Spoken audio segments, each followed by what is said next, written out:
নমস্কাৰ। বিকশিত ভাৰত বিল্ডন 2025 অংশ হিচাপে আমাৰ দলটোৱে কলৰ উপযোগ ব্যৱহাৰ কৰি পৰিৱেশ বহনক্ষম ক্ষমতাৰ পদাৰ্থ কল-খাৰ উৎপাদনৰ এটা উদ্ভাৱনী ধাৰণা আগবঢ়াইছে। আমাৰ প্ৰকল্পটোৰ নাম হ'ল ওয়েষ্ট টু ওয়েস্ট। কলৰ উপযোগৰ পৰা পৰিৱেশ অনুকূল খাদ্য উদ্ভাৱন। অসম আৰু ভাৰতৰ বহু ঠাইত এই কলগছৰ ডাটা আৰু খোলা কাটি পেলাই দিয়া হয়।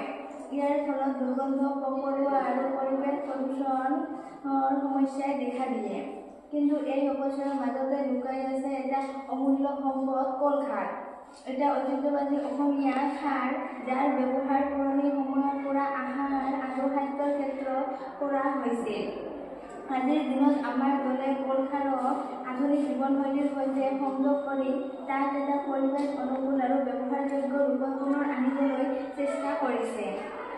আমিও কলৰ অপচয় সংগ্ৰহ কৰি সেইবোৰ কাটি শুকাই জ্বলাই ছাই বনাওঁ আৰু তাৰ পৰা কল-খাৰ নিষ্কাশন কৰা হয়। এটা সৰল কিন্তু ফলপ্ৰসূ প্ৰক্ৰিয়া যি অপচয়ক এটা প্ৰাকৃতিক সম্পদত ৰূপান্তৰ কৰে। এই নিষ্কাশন ব্যৱহাৰ কৰিব পাৰি ৰন্ধনশৈলীত জৈৱ হিচাপে, পৰিৱেশ প্ৰদূষণৰ পৰিষ্কাৰক হিচাপে আৰু সংৰক্ষণকাৰী হিচাপে।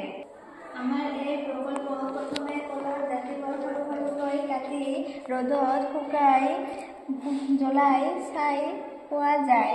এই ছাইবোৰ চুপিৰ সহায়ত নিষ্কাশন কৰা হয়, যাৰ পৰা পোৱা পানীখিনিয়েই হ'ল আমাৰ কল-খাৰ। কিদৰে এটা সাধাৰণ স্থানীয় চিন্তাধাৰাই ডাঙৰ পৰিৱৰ্তন আনিব পাৰে। ঐতিহ্য পুনৰুজ্জীৱিত কৰি অপচয় হ্ৰাস কৰি আৰু সেউজীয়া আৰু পৰিষ্কাৰ ভৱিষ্যত গঢ়ি তুলিব পাৰি। ধন্যবাদ।